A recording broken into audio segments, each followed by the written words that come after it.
सिंह को हरियाणा में अपने घर में पनाह देने वाली महिला बलजीत कौर ने सनसनीखेज खुलासा किया है। उसने अमृतपाल और पप्पल प्रीत को लेकर कई हैरान कर देने वाली बातें बताई हैं। मीडिया से बात करते हुए उसने कहा कि मैं अमृतपाल को नहीं जानती थी, पप्पल प्रीत को जानती हूँ। उससे इंस्टाग्राम के जरिए परिचय हुआ था। वही रात में अमृतपाल को लेकर मेरे घर आया था। दोनों ने खाना भी खाया। इसी दौरान जब उसने अमृतपाल का नकाब हटाया तो मैंने चेहरा देखा था और पहचान गई थी। दोनों नॉर्मल लग रहे थे। बलजीत कौर ने आगे बताया कि अमृतपाल ने मेरा फोन इस्तेमाल किया। अगले दिन वो सुबह जल्दी उठा था और चाय पी।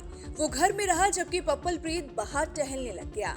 इसके बाद करीब 1:30 बजे दोनों घर से निकल गए थे। जाने से पहले उसने मेरे मोबाइल में कुछ सर्च किया था। उसने ये नहीं बताया कि कहाँ जा रहा है। अमृतपाल ने स्कूटी दी और कहा कि इसको पटियाला छोड़ आओ।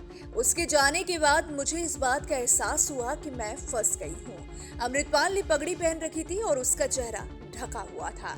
इसके अलावा मुझे कुछ पता नहीं। उधर पंजाब पुलिस ने सुक्का नाम के शख्स को हिरासत में लिया है। अमृतपाल ने बलजीत कौर के फोन से सुक्का को कॉल किया था। सुक्का अमृतसर का रहने वाला है और फिलहाल मध्य प्रदेश के इंदौर में रह रहा था। आपको बता दें कि अमृतपाल सिंह को पकड़ने के लिए पिछले 6 दिनों से पंजाब पुलिस ऑपरेशन चला रही है। अब तक उसके 207 समर्थकों को हिरासत में लिया जा चुका है। कुछ लोगों के खिलाफ एनएसए के तहत कार्रवाई भी की गई है। साथ ही अमृतपाल सिंह पर एनएसए लगाया जा चुका है। इस बीच खन्ना पुलिस के एसएसपी अमनीत कौंडल ने बताया कि अमृतपाल आनंदपुर खालसा फौज के साथ अमृतपाल टाइगर फोर्स भी बना रहा था। इस टाइगर फोर्स में सिर्फ युवाओं को भर्ती कराना था, जिसमें उसके खास ही भर्ती किए जाने थे। इसके अलावा अमृतपाल के समर्थकों द्वारा बकायदा करेंसी डिजाइन कर दी गई थी। ये बिल्कुल डॉलर की कॉपी की गई है। साथ ही इसमें नक्शा भी छपा हुआ है। वही अमृतपाल के खास तेजिंदर उर्फ गोरखा बाबा के फोन से पुलिस को काफी चैट और ऑडियो रिकॉर्डिंग भी मिली, जिसमें खुलासा हुआ है कि अमृतपाल एक नया देश बनाने के लिए कई देशों के संपर्क में था।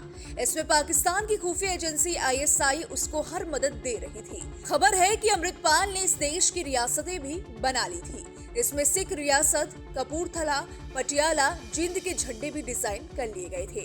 जिस तरह से रेजिमेंट में फौजियों के नंबर लगते हैं, उसी हिसाब से इसमें आनंदपुर साहिब खालसा फोर्स और अमृतपाल टाइगर फोर्स के मेंबरों को बेल्ट के नाम से एकेएफ नंबर दिया जाता था।